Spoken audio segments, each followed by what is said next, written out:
فرمان مصطفیٰ صلی اللہ علیہ وآلہ وسلم، جس نے دن اور رات میں میری طرف شوق و محبت کی وجہ سے 3 مرتبہ درود پاک پڑھا، اللہ تعالیٰ پر حق ہے کہ وہ اس کے اس دن اور اس رات کے گناہ بخش دے۔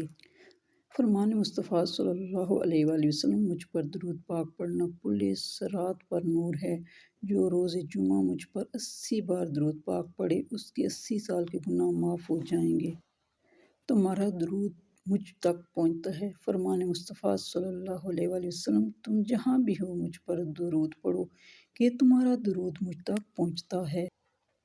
فرمان مصطفیٰ صلی اللہ علیہ وآلہ وسلم، بروز قیامت لوگوں میں سے قریب تر وہ ہوگا جس نے دنیا میں مجھ پر زیادہ درود پاک پڑھے ہوں گے۔ مجھ پر درود پاک کی کثرت کرو، بے شک یہ تمہارے لیے طہارت ہے۔ فرمان مصطفیٰ صلی اللہ علیہ وآلہ وسلم۔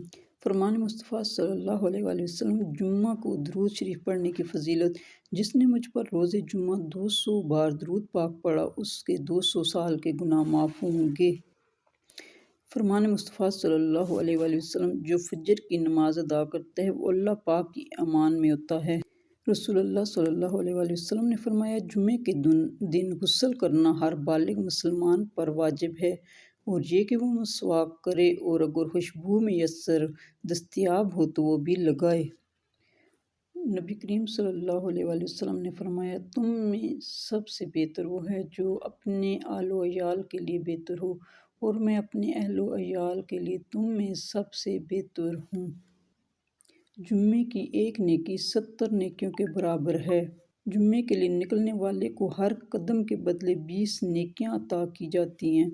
حضرت عبداللہ بن عمر رضی اللہ تعالیٰ عنہ سے روایت ہے کہ رسول پاک صلی اللہ علیہ وآلہ وسلم نے ارشاد فرمایا، لوگوں میں سب سے زیادہ عقل مند وہ ہے جو دنیا کی محبت کو سب سے زیادہ چھوڑنے والا ہو۔ لا حول ولا قوۃ الا باللہ۔ اللہ تعالیٰ کی مدد کے بغیر نہ کوئی تو کسی برائی سے بچنے کی طاقت ہے، نہ کسی بلائی کے حاصل کرنے کی قوت ہے۔ فضیلت، نبی کریم صلی اللہ علیہ وآلہ وسلم نے فرمایا، یہ کثرت سے پڑھا کرو، یہ کلمہ جنت کے خزانوں میں سے ایک خزانہ ہے۔ اور مکحول رحمۃ اللہ علیہ نے فرمایا کہ اللہ تعالیٰ اس سے 70 تنگیاں دور فرماتے ہیں، جن میں سے ایک فقیر کی ہے۔ ایک اور حدیث میں ہے، یہ کلمہ 99 بیماریوں کی دوا ہے، جن میں سب سے کم درجے کی بیماری فقر و غم ہے۔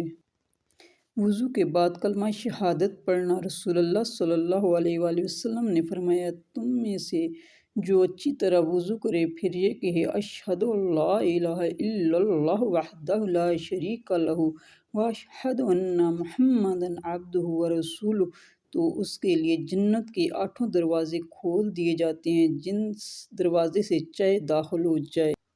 رسول اللہ صلی اللہ علیہ وآلہ وسلم نے فرمایا، جو شخص دن میں 100 مرتبہ سبحان اللہ و بحمدہ پڑھ لے، اس کے سارے گناہ معاف ہو جائیں گے، اگرچہ سمندر کی جھاگ کے برابر ہوں۔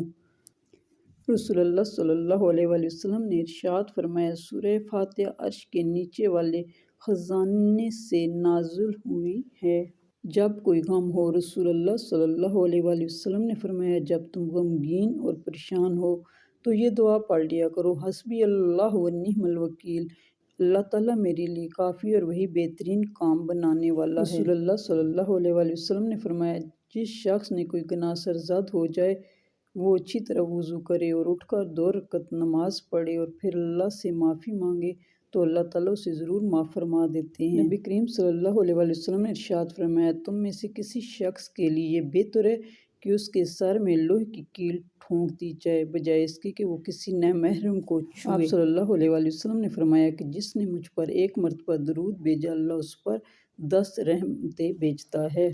سیدنا ابو ہریرہ رضی اللہ تعالیٰ عنہ سے روایت ہے کہ رسول اللہ صلی اللہ علیہ وآلہ وسلم نے فرمایا، جو شخص حلال کمائی سے کھجور کے برابر صدقہ کرے تو اللہ تعالیٰ اس میں زیادتی کرتا ہے، یہاں تک کہ اس کا صدقہ پہاڑ کے برابر ہو جاتا ہے۔